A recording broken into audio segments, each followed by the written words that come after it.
to show the new logo, introduce the name, and pay homage to a big part of the culture and the heartbeat of our city.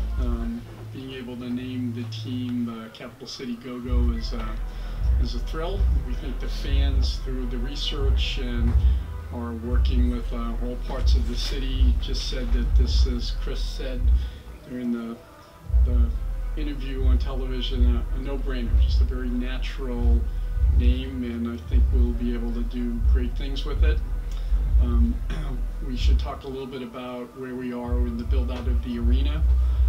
Being able to play in a new arena, the same practice facility where the Wizards will play, to put the Go-Go there, and also to have the Mystics play there. It's all part of bringing together that NBA basketball platform and having the three teams. Okay, great.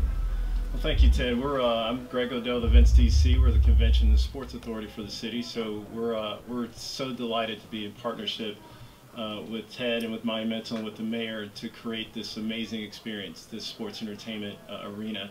So as you all may have heard, the clock is ticking, so we have less than 200 business days to actually get it built, but the crew is working extremely hard. It's going to be an amazing state-of-the-art facility.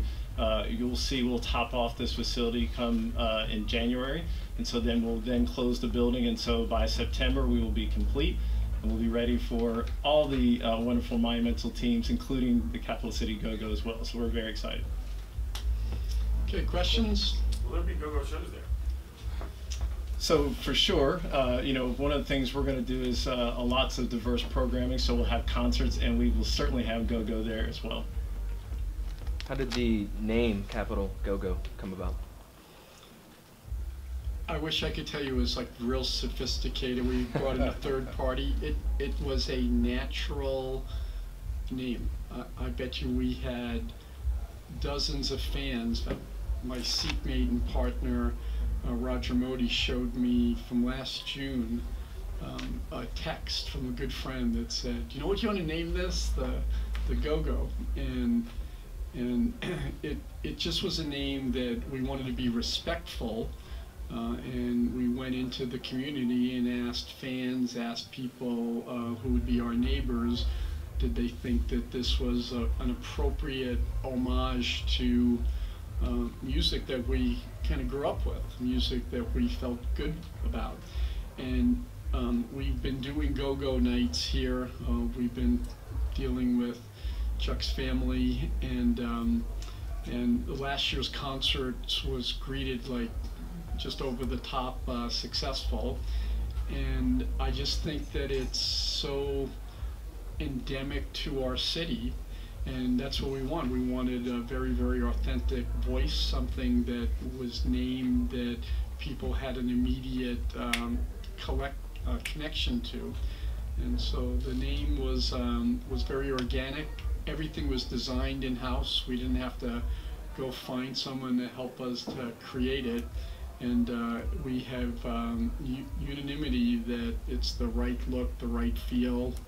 The bongo sound, the percussion sound is very, very natural to our city. And I remember first year that I bought the Wizards and moved into the office here, looking out my window and seeing Chuck walking up the street, man. And he just was the coolest looking guy. I remember he had this great black hat on, and the way he strode up the street and everyone running around him, giving him a handshake.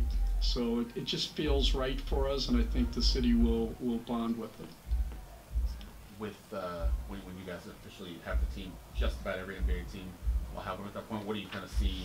I know you talked about what it can do for you guys. What do you think as a league as a whole, the G League is going to start looking like? Well, I think all enterprises have to reimagine what the world will look like in 10 years. And I think that the NBA, led by Adam Silver, really gets that the NBA is this platform and has players and has brands that can be enjoyed on a global basis. And the platform will allow us to have an NBA team, a G League team, which will serve not only development for us, but to reach a younger audience. We have a WNBA team. We have an esports team, which we'll be talking about on Monday. We have a summer league team.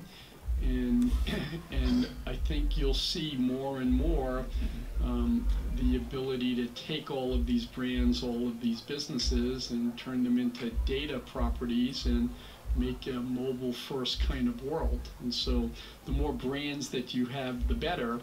And for the league, I think that this whole discussion about one and done and how we develop players, what I envision is that the Go-Go will become very much like the Hershey Bears are to the Washington Capitals. That is a very, very strategic relationship. We put our coaches there. We have a lot of influence on the system that they play, the language, the training, the vocabulary, the plays, so that when someone comes up from Hershey and plays on the Caps, they're able to hit the ice running, if you will, because it's the same culture, it's the same teaching system. We haven't had that with the D-League. Everyone's basically a free agent in the D-League. So I'm sure at some point there'll be a change in the rules, maybe the draft will get deeper, and that'll be very, very exciting, where if one day you can sign someone out of high school, or it's a one and done world and the draft is deeper, you put them in your G League team, and now you're promoting, you're saying, go to St. Elizabeth's, go watch our future, and maybe if you have a phenom, all of a sudden it's helping the big team, but it's also an ability to extend down, if you will, because those tickets will be much more affordable. We'll have about 4,000 seats in the new arena. We have 20,000 seats here for the NBA. With the team being in the Southeast, will you all be working together with the organization and DC events to make sure that those Ward 8 citizens are having a fair chance to have employment opportunities down there in the facility? Yes, and I spent the day there yesterday, and Greg can talk about the answers. Absolutely yes. Yeah, I think it's very important on many levels. The fact that we're going to be in Ward 8, this is going to be a catalyst for the city. And so both in terms of driving development there, but also in the immediate driving jobs for construction, but also jobs operationally. So it's something not only across the city to have residents, but specifically from Ward 8 and from Ward 7 as well, across the river, is very important to us. And so further to that, once it's built, we hope that not only will it be an amenity for those residents to enjoy all the programming, but we're going to allow for the residents to actually participate and do events in the venue as well. Do that quick math, how many events is that a year? Like how many?